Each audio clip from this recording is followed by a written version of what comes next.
Cholesterol అనేది అధిక మోతాదులో ఉన్నప్పుడు, ఈ కొలెస్ట్రాల్ అనేది గుండెకి సంబంధించిన రక్తనాళాల్లో పేరుకుపోతుందనమాట. పేరుకుపోయి అది ఎథెరోస్క్లెరోటిక్ ప్లాక్ అనేది ఫార్మ్ అవుతుంటుందనమాట. సో, ఈ ప్లాక్ వల్ల ఫ్యూచర్‌లో ఏమవుతుందంటే, ఈ ప్లాక్ అనేది రప్చర్ అయిపోయి ఒక చిన్న చీలికలాగా వచ్చేసి, దాని మీద ప్లేట్లెట్స్ అవన్నీ గుమిగూడి బ్లడ్ వెసెల్ యొక్క ల్యూమెన్‌ని అది కుచింపజేస్తుందనమాట. సో, బ్లడ్ వెసెల్ మూసుకుపోతుందనమాట. సో, ఈ బ్లడ్ వెసెల్ మూసుకుపోయినప్పుడు ఏమవుతుందంటే, సడెన్‌గా గుండెలో కండరంలో ఒక భాగానికి ఈ రక్తం సరఫరా ఆగిపోయి, ఈ హార్ట్ అటాక్ లాగా వస్తుందనమాట. హార్ట్ అటాక్‌లో 2 రకాలుగా ఉంటాయన్నమాట. మయోకార్డియల్ ఇన్ఫార్క్షన్ అంటే అది రక్త ప్రసారం అనేది పూర్తిగా కట్ ఆఫ్ అయిపోయి, గుండె కండరం అనేది పూర్తిగా క్షీణించిపోతుందనమాట. దీన్ని అక్యూట్ మయోకార్డియల్ ఇన్ఫార్క్షన్ అంటారు. ఇది కాకుండా పార్షియల్‌గా రక్తనాళం మూసుకుపోయినప్పుడు మనకి ఎగ్జర్షనల్ చెస్ట్ పెయిన్ అంటారు. అంటే మనం కొంచెం శ్రమించినప్పుడు, మెట్లెక్కినప్పుడు, ఏదైనా బరువులెత్తినప్పుడు, ఆ టైంలో మనకి ఛాతీలో నొప్పి రావడం జరుగుతుందనమాట. అంటే డిమాండ్ వర్సెస్ సప్లై. ఎప్పుడైతే హార్ట్ మజిల్‌కి డిమాండ్ ఎక్కువైపోతుందో, ఆ డిమాండ్‌కి తగినట్టుగా మన బ్లడ్ సర్క్యులేషన్ అనేది జరగని పరిస్థితనమాట. అదెప్పుడు జరుగుతుందంటే, మామూలుగా రక్తనాళాల్లో ఉండే ల్యూమెన్ కాలిబర్ అనేది తగ్గిపోయినప్పుడు సో, ఇలా జరుగుతుందనమాట. సో, అది డిమాండ్, సప్లై అనేది ఆ తేడా వచ్చినప్పుడు మనకి ఛాతీ నొప్పి రావడము, హార్ట్ అటాక్ రావడము ఇలా జరుగుతుందనమాట. సో, దీనికి రావడానికి కారణం ఏందంటే, ఈ రక్తనాళాలు కుచించుకుపోవడం. రక్తనాళాలు కుచించుకోవడానికి ముఖ్యమైన కారణము కొలెస్ట్రాల్. సో, మనం చేసే చాలా పరీక్షల్లో గూడా ఎగ్జిక్యూటివ్ హెల్త్ చెకప్స్, మామూలుగా రొటీన్ హెల్త్ చెకప్స్ అన్నింటిలో గూడా ఈ లిపిడ్ ప్రొఫైల్ అనేది సర్వసాధారణంగా ఉంటుందనమాట. ఈ లిపిడ్ ప్రొఫైల్ అనేది సాధారణంగా పరిగడుపున చేస్తాము. సో, ఈ లిపిడ్ ప్రొఫైల్‌లో రకరకాలుగా కొన్ని డిఫరెంట్ వేరియంట్స్ ఉంటాయన్నమాట.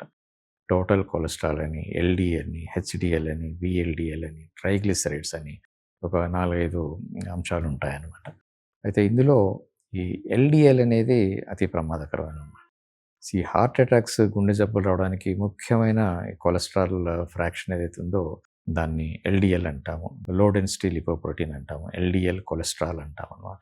సో, ఈ ఎల్‌డిఎల్ కొలెస్ట్రాల్ ఎంత మోతాదులో ఉండాలి? అది ఎందుకంటే ఇది బ్యాడ్ కొలెస్ట్రాల్ కాబట్టి దీన్ని ఈ నార్మల్ మోతాదులో ఉంచడానికి మనం ప్రయత్నం చేయాలనమాట.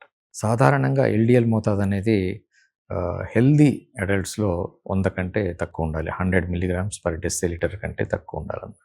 అయితే ఈ మోతాదనేది ఆల్రెడీ గుండె జబ్బులు ఉన్న వాళ్ళకి అది ఇంకా 50 కంటే తక్కువ ఉండాలనమాట. 30-50 మధ్యలో ఉంటే గనక అది మనకి ఐడియల్ కొలెస్ట్రాల్ లెవెల్‌గా భావిస్తామనమాట. సో, ఈ కొలెస్ట్రాల్ 100కి మించి ఉన్నవాళ్ళు కంపల్సరీగా ఆ కొలెస్ట్రాల్‌ని నార్మల్ లెవెల్‌కి తెచ్చే ప్రయత్నం చేయాలనమాట. ఉట్టి మందుల వల్లే కాకుండా మనం లైఫ్ స్టైల్ మేనేజ్‌మెంట్ అనేది చాలా చాలా ఇంపార్టెంట్. మందులు వాడటంతో పాటు ఈ లైఫ్ స్టైల్ మేనేజ్‌మెంట్ అంటే ఆహ్, బరువు ఎక్కువ ఉండేవాళ్ళు బరువు తగ్గడము, రెగ్యులర్ ఫిజికల్ యాక్టివిటీ అంటే కనీసం 150 నిమిషాలు రెగ్యులర్ వాకింగ్ చేయడము, any different form of exercises.